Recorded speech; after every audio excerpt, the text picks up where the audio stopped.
اللہ کے نبی، ہم تو اپنے ہی باپ، اپنے ہی بھائیوں، اپنے ہی چچاؤں کو قتل کریں اور آپ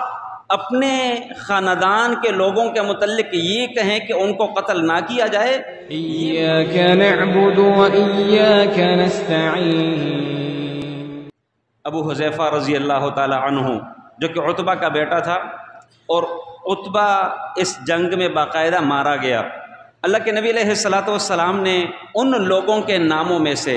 جن کو معاف کیا جانا تھا یا جن کو کچھ بھی نہیں کہنا تھا، کچھ ان میں سے اللہ کے نبی کے خانوادے اور خاندان کے تھے۔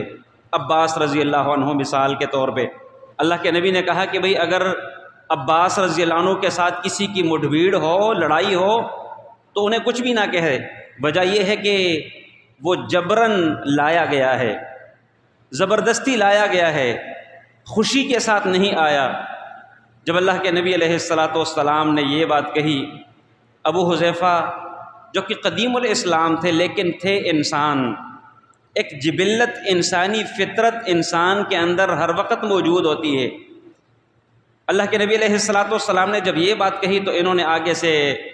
اعتراضاً ایک بات کہی کہ اللہ کے نبی، ہم تو اپنے ہی باپ، اپنے ہی بھائیوں، اپنے ہی چچاؤں کو قتل کریں اور آپ اپنے خاندان کے لوگوں کے متعلق یہ کہیں کہ ان کو قتل نہ کیا جائے۔ یہ محض ایک ایمانی غیرت اور اللہ تعالیٰ کی وجہ سے ایک غصہ تھا، یہ نہیں کہ انہیں اللہ کے نبی علیہ الصلاۃ والسلام کے فیصلے کے اوپر ایک اعتراض تھا، اور نہ ہی انہیں اللہ کے نبی علیہ الصلاۃ والسلام کی بات کو اگنور کرنا ان کا مقصود تھا،